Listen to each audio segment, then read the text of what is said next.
The night the past knocked on my door, it wasn't with a phone call, a letter, or a message.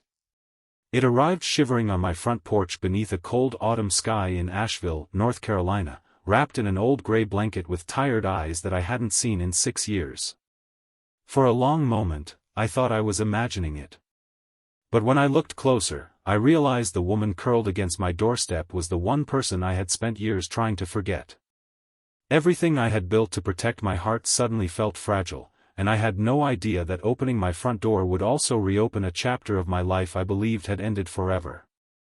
If you believe people deserve kindness, hope, forgiveness, and a genuine second chance, please take a moment to like this video, leave a comment, share it with someone who needs encouragement, and subscribe to the channel for more heartfelt stories that remind us how powerful compassion can be.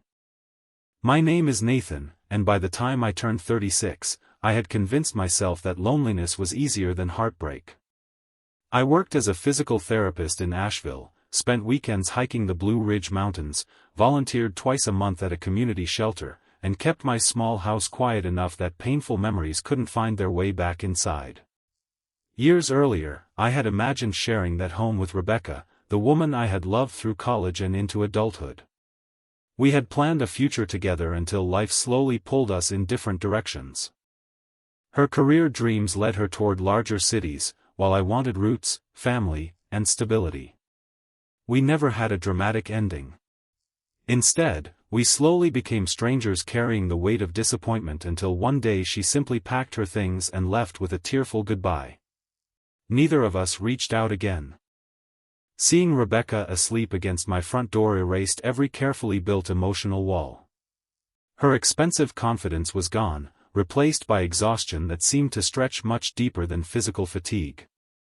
She looked thinner, older, and weighed down by something invisible.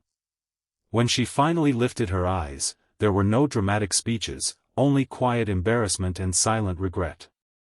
I helped her inside, made hot soup, found clean blankets, and prepared the guest room. Neither of us tried to explain the years between us that first night. Sometimes mercy begins long before understanding does. The following morning, pieces of her story slowly emerged. After leaving North Carolina, Rebecca had built an impressive career in Chicago, chasing promotions that seemed to promise happiness. She achieved everything she once dreamed about, yet every promotion demanded another sacrifice. Friends drifted away. Family visits became rare. Eventually the company she trusted merged with another corporation, eliminating her position without warning. At almost the same time, the relationship she believed would become marriage quietly collapsed under the pressure of ambition and constant absence. One setback became another until savings disappeared beneath medical expenses for her aging father. After his passing, she realized she had nowhere that truly felt like home. The only place that came to mind was the street where someone had once loved her without asking her to become someone else. I wrestled with emotions I didn't expect. Part of me wanted answers that no longer mattered. Another part feared reopening wounds that had finally healed. Yet every evening I watched Rebecca slowly regain small pieces of herself. She helped cook dinner, planted flowers in my neglected garden, and spent afternoons volunteering beside me at the shelter. Watching her comfort struggling families reminded me that hardship can strip away pride while revealing genuine character. She never asked for another chance between us. Instead, she focused on becoming someone she could respect again. One afternoon an elderly volunteer named Margaret quietly shared something that stayed with me. She said forgiveness is not pretending the past never happened, it is refusing to let yesterday steal tomorrow. Those simple words settled deep inside my heart. I realized I had been surviving, not truly living.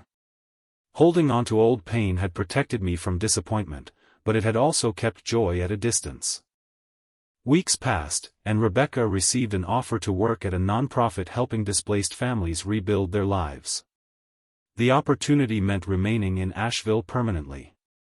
The night before her first day, she thanked me for opening the door when she deserved to find it locked. I understood then that the greatest gift either of us had received wasn't another romance. It was the chance to become better people because compassion had been stronger than resentment. Slowly, naturally, friendship returned, followed by trust neither of us rushed to define. This time our connection wasn't built on youthful dreams but on honesty, patience, and shared purpose. If this story has touched your heart or reminded you that hope can appear when we least expect it, please support the channel by liking this video, subscribing, and sharing it with someone who could use a little encouragement today. Before this story ends, I'd love to hear from you. Leave a comment telling us whether you believe someone from your past truly deserves a second chance, or whether some doors should remain closed forever. Months later, I often smiled whenever I walked past the same front porch where everything changed. I used to believe healing meant forgetting people who had hurt us. Instead, I learned that healing sometimes means remembering them differently, with wisdom instead of bitterness. Rebecca and I couldn't rewrite the years we had lost, but we could choose what came next. Some evenings we would sit on the porch watching the Carolina sunset paint the mountains in gold, grateful that one unexpected knock had transformed two broken lives into a story of forgiveness, faith, and hope. Sometimes the greatest miracle isn't that someone returns after disappearing. It's that your heart is still willing to open the door.